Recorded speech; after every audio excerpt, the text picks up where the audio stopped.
Hi hello people, welcome back to our channel. మన ఛానల్ని ఇంకా ఎవరైనా కొత్తగా చూస్తున్న వాళ్ళైతే సబ్స్క్రైబ్ చేయండి, లైక్ చేయండి, మర్చిపోకండి.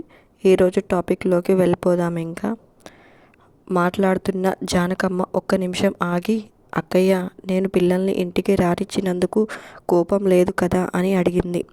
దానికి ఆవిడ ఒక్క క్షణం ఆలోచించి, లేదు జానకి, గతం మిగిల్చిన చేదు జ్ఞాపకాలనే తలుచుకుంటూ కూర్చుంటే భవిష్యత్తులోని తీపిని రుచి చూడలేము.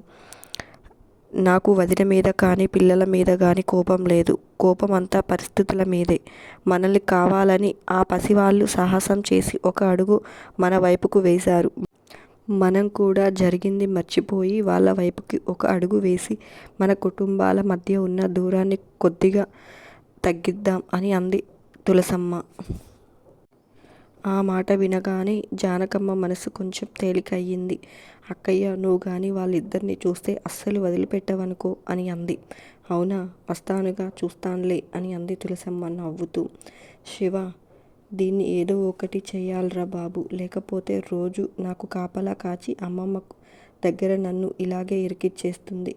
బాబోయ్, అమ్మమ్మకి గాని తిక్కలేచిందనుకో, నన్ను నిజంగానే కాలేజ్ మాన్పించి పొలం తీసుకువెళ్తుంది అనుకుంటూ పొలంలో కలుపు తీస్తున్న సీన్ ఇమాజిన్ చేసుకుని ఒక్కసారిగా వామ్మో అని దడుచుకుని, నా వల్ల కాదు అని అంది కళ్ళు తిప్పుతూ. అది చూడగానే శివ నవ్వుతూ, ఏంటే అంత ఘోరంగా ఉన్నావా, దడుచుకొని చచ్చావు అని అన్నాడు శివ. మామూలుగా లేదు బాబు అని అంది శక్తి. దాని సంగతి రేపు చూద్దాం కానీ ముందు నా సంగతి చూడు అన్నాడు శివ శక్తిని మీదికి లాక్కుంటూ. ఏంటి, ఇన్ని ట్విస్టులు చూశాక కూడా నీ ఫ్యూజులు ఎగిరిపోకుండా నార్మల్గా ఉన్నావా అని అడిగింది శక్తి ఆశ్చర్యంగా శివ వైపు చూసి. అసలు కథ ఎక్కడ మొదలయ్యిందే రాక్షసి, ఇది ఇంట్రడక్షన్ పార్ట్నా? మనం ఎవరేమో నిజం తెలిస్తే అప్పుడు ఉంటుంది. అబ్బో మోతలే అని అన్నాడు శివ నవ్వుతూ. శక్తి కళ్ళు ఆర్పకుండా శివ వైపే చూస్తుంది. ఏంటి అలా చూస్తున్నావు అని అడిగాడు శివ. అమ్మమ్మని తాతయ్య వాళ్ళని కలపడం కష్టమని తెలుసు కానీ మరీ ఇంత కష్టం అనుకోలేదు శివ. ఈరోజు అక్కడికి వెళ్ళాకే తెలిసింది పులి నోట్లో తలపెట్టాము అని. నా పిచ్చితో నిన్ను ప్రమాదంలోకి నెట్టేనేమో అని భయంగా ఉంది శివ అని అంది శక్తి. శివ శక్తిని కూర్చోపెట్టుకొని చుట్టూ చేతులు వేసి భుజం మీద తలపెట్టి, లేదే రాక్షసి, నాకు ఈరోజు అక్కడికి వెళ్ళాక అమ్మమ్మ వాళ్ళని చూశాకే అర్థమయ్యింది. వాళ్ళ మనసులో కూడా మనమంటే ఇష్టం ఉంది అని. నాని అంటే ప్రేమ, గౌరవం అలాగే ఉన్నాయి అని. కానీ తాతయ్యలకి మామయ్యలకి భయపడి లోపలే దాచుకుంటున్నారు. ఏదైనా రాకపోకలు ఉంటేనే కదా మనమేంటో వాళ్ళకి అర్థమయ్యేది. మంచో చెడో అడుగు ముందుకు వేసేసాం, ఇంకా వెనక్కి తగ్గే ప్రసక్తే లేదు అని అన్నాడు. ఆ మాటలు వినగానే శక్తికి కూడా కొంచెం ధైర్యం వచ్చింది. శివ వైపుకు తిరిగి మెడ చుట్టూ చేతులు వేసి, ఈ శక్తి ఎప్పుడు నీ వెంటే ఉంటుంది శివ, ఏం జరిగినా ఇద్దరం కలిసి ఎదుర్కొందాము అని చెప్పింది. అంటూ శక్తి మెడ మీద ముద్దు పెట్టి, అప్పుడు యుద్ధం సంగతి నేను చూసుకుంటాను కానీ ఇప్పుడు నా సంగతి చూడవే అని అన్నాడు శివ. దేవుడా, ఇంత టెన్షన్లో కూడా నీకు ఈ గోలేంట్రా బాబు అంది నవ్వుతూ. అసలు ఎక్కడి నుంచి వస్తుంది నీకింత ఎనర్జీ అని అడిగింది శక్తి. నిన్ను చూస్తే చాలే రాక్షసి, నా బ్యాటరీ ఎప్పుడు ఫుల్ ఛార్జింగ్లో ఉంటుంది అన్నాడు శివ నవ్వుతూ. ఓ గాడ్, నీకు అస్సలు సిగ్గులేదు శివ అని అంది శక్తి తప్పించుకుంటూ.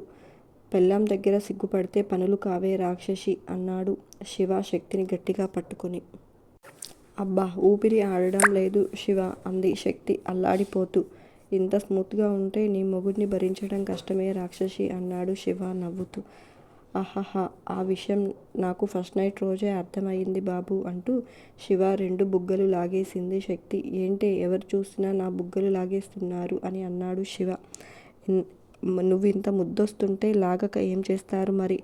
అవును, మీ అమ్మ దిష్టి తీయించుకోమంది గుర్తుందా అని అడిగింది శక్తి. హా అన్నాడు శివ నవ్వుతూ. మరి తీయించుకో అని అంది శక్తి.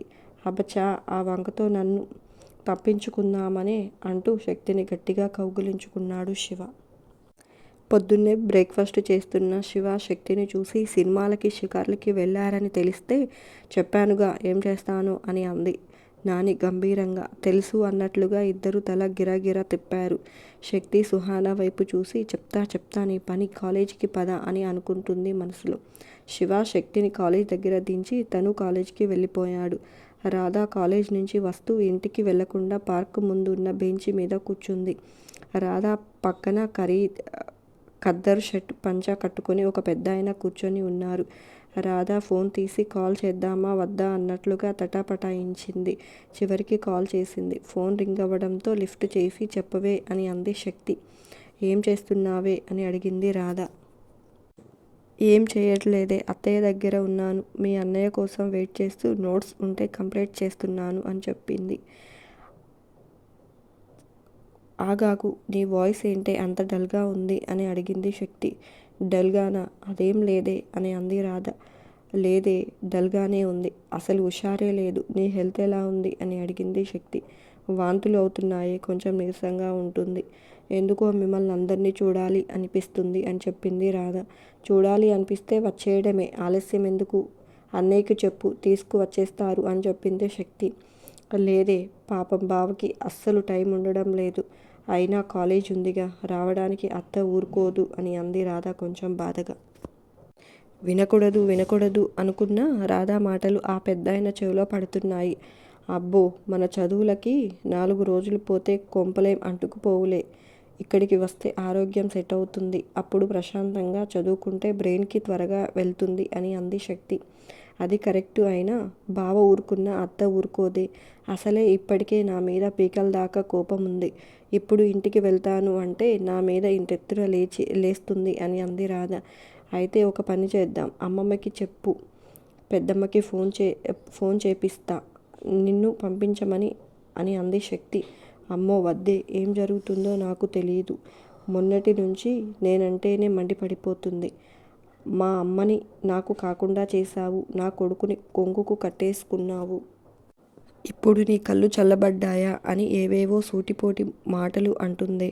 ఇప్పుడు మళ్ళీ నాని ఫోన్ చేస్తే నేనే చేయించాను అని ఇంక నా ప్రాణాలు తీసేస్తుంది అని అంది రాధ భయంగా.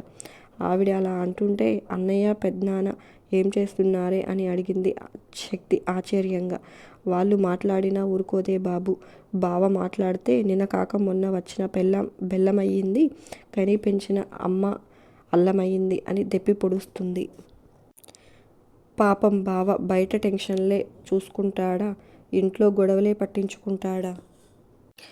మామయ్య గారు మాట్లాడినా ఊరుకోదు. కోడల మీద ప్రేమ పొంగిపోతుందే అని వెటకారంగా అంటుంది అని అంది రాధ.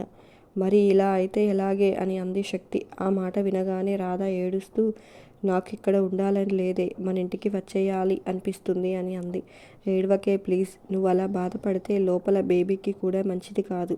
నేను ఏదో ఒకటి చేస్తాను, నువ్వు కళ్ళు తుడుచుకో ఫస్ట్ అని అంది శక్తి. రాధ కళ్ళు తుడుచుకొని సారీ, ఎందుకో ఒంటరిగా ఉన్నట్లు అనిపించింది, అందుకే ఏవేవో వాగేశాను. ఇవేమి ఇంట్లో చెప్పకు, ముఖ్యంగా నానికి అస్సలు తెలియనివ్వకు అని అంది రాధ. నీ మొహం, సారీ ఎందుకే? పోనీ మీ అన్నయ్యను పంపించనా, పెద్దమ్మకి ఏదో ఒకటి చెప్పి తీసుకువచ్చేస్తాడు అని అంది శక్తి. వద్దే, అన్నయ్యకి కోపం ఎక్కువ. ఇక్కడ అత్త నన్నేమన్నా అంటే గొడవ చేస్తాడు అని అంది రాధ కంగారుగా. అది నిజమే, శివకి కోపం వస్తే కంట్రోల్ ఉండదు అనుకుంటుంది శక్తి మనసులో. సరే, నేను రేపు కాల్ చేస్తాను. ఇంటికి వెళ్ళి వంట చేయాలి. లేట్ అయితే మళ్ళీ ఆవిడకి నన్ను సాధించడానికి వంక దొరుకుతుంది. బాయ్ అంటూ ఫోన్ పెట్టేసింది రాధ. ఆడపిల్ల అత్తగారింట్లో సుఖంగా ఉండాలి అంటే కట్టుకున్నవాడు ఒక్కడు మంచివాడైతే సరిపోదు, ఇంట్లో అందరూ ప్రేమగా ఉండాలి అని అప్పుడు అర్థమైంది శక్తికి. అప్పుడే జ్యూస్ తీసుకుని వచ్చింది పద్మ. శక్తి జ్యూస్ తాగుతూ, నిజంగా తను ఇంత అదృష్టవంతురాల్ని, ప్రేమించే భర్త, కూతుర్లా చూసుకునే అత్త, మామ, తమ్ముళ్లాంటి మరిది, అందరినీ కనిపెట్టుకుని ఉండే అమ్మమ్మ, చిన్నత్త, మామయ్య, ప్రియా, రాధ, వీళ్ళంతా నా జీవితంలోకి నీ వల్లే వచ్చారు Shiva. You are my life, I love you so much Shiva అని అనుకుంటుంది శక్తి మనసులో. తడుచుకున్నదే తడువుగా నూరేళ్లు ఆయుష్ అన్నట్లు గేట్ తీసిన సౌండ్ విని బయటకు వచ్చి శివ బైక్ లోపలికి రావడంతో పరిగెత్తుకుంటూ బయటకు వెళ్ళింది శక్తి. శివ బైక్ స్టాండ్ వేసి నవ్వుతూ శక్తి చుట్టూ చేతులు వేసి హౌ ఈజ్ యువర్ డే అని అడిగాడు శివ.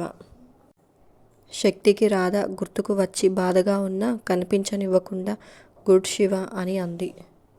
శివ లోపలికి వెళ్ళగానే పద్మ దగ్గర గారాలు పోతూ ఏవేవో కావాలని కిచెన్లోకి పంపించి ప్యాకెట్లో నుంచి చిన్న ప్యాకెట్ తీసి టట్టడోయ్ అంటూ శక్తికి చూపించాడు. శక్తి ఆ ప్యాకెట్ చూడగానే చేతిలోకి తీసుకుని శివ డేంజర్ ఏమి ఉండదు కదా అని అడిగింది కళ్ళు తిప్పుతూ.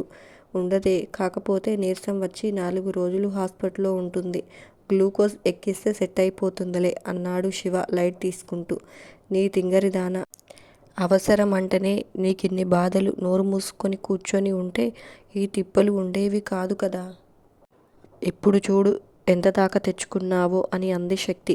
ఓయ్, ఇది ఇప్పుడు ఇవ్వొద్దు, రేపు మార్నింగ్ ఇస్తే మనకి ఇంకో రోజు ఎక్స్ట్రా కలిసి వస్తుంది అన్నాడు శివ. ఎస్ శివ, పొద్దున్నే ఇద్దాం అని అంది శక్తి. ఇంతలో పద్మ కిచెన్లో నుంచి రావడంతో శక్తి ప్యాకెట్ దాచేసి ఏం తెలియనట్లు కూర్చున్నారు.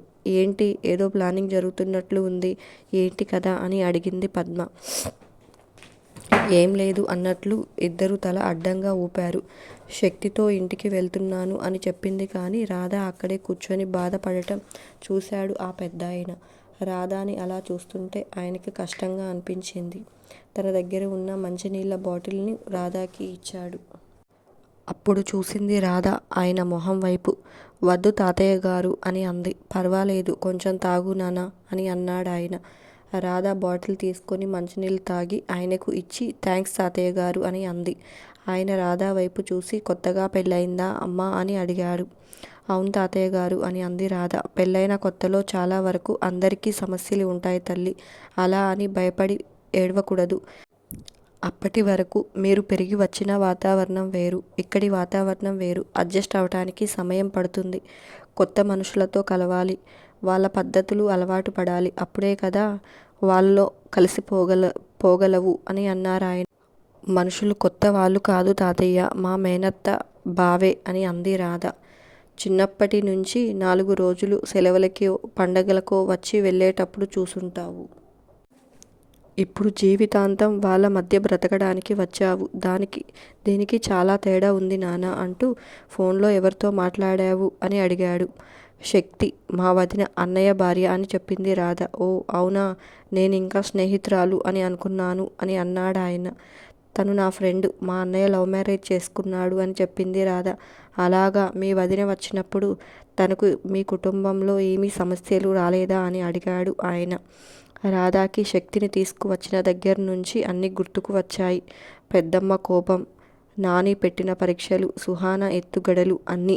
లేదు తాతయ్య, తను చాలా ప్రాబ్లమ్స్ ఫేస్ చేసింది అని చెప్పింది రాధ. కదా, అందరి పరిస్థితి అంతే నాన్న. తడబడి భయపడకుండా ధైర్యంగా ఎదుర్కోవటం నేర్చుకో. ఇలా ఏడిస్తే నీరసం, తలనొప్పి తప్పించి ఏమీ రావు అని అన్నాడు ఆయన. ఆయన మాటలు విన్న తర్వాత రాధాకి ఏదో కొత్త శక్తి వచ్చినట్లుగా ఉంది. థ్యాంక్స్ తాతయ్య, మీతో మాట్లాడిన తర్వాత కొంచెం తేలిగ్గా ఉంది. లేట్ అవుతుంది, నేను ఇంటికి వెళ్తాను తాతయ్య అని అంది రాధ. మంచిది నాన్న, జాగ్రత్తగా వెళ్ళు చెప్పాడు ఆయన.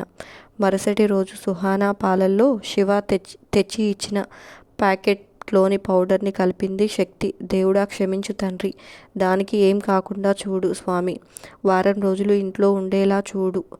ఒక మంచి పని కోసం ఈ తప్పు చెయ్యక తప్పట్లేదు. నీకు ఏదైనా కోపం ఉంటే నన్ను శిక్షించు, నా శివాని చల్లగా చూడు అని దేవుడికి దండం పెట్టుకుంది శక్తి. సరిగ్గా సుహాన పాలు తాగే సమయానికి గిరిజ వచ్చి వాళ్ళ గేదె పాలు ఇవ్వడం లేదు అని టీ పెట్టడానికి అని అక్కడ ఉన్న పాల గ్లాస్ తీసుకోబోయింది. అది చూసిన శక్తి ఒక్కసారిగా అత్తయ్య అని అరిచింది. ఆ అరుపులకి గిరిజ ఒక్కసారిగా ఉలిక్కిపడి, ఈ పిల్ల గోల ఇలాగే అరిచి ఎప్పుడో నాకు హార్ట్అటాక్ తెప్పిస్తుంది అత్తయ్య అని అంది. అది విన్న శకుంతల, ఎందుకే అంతలాగా గావు కేక వేశావు అని అంది. అది కాదు అమ్మమ్మ, ఆ పాల గ్లాస్ సుహానావి.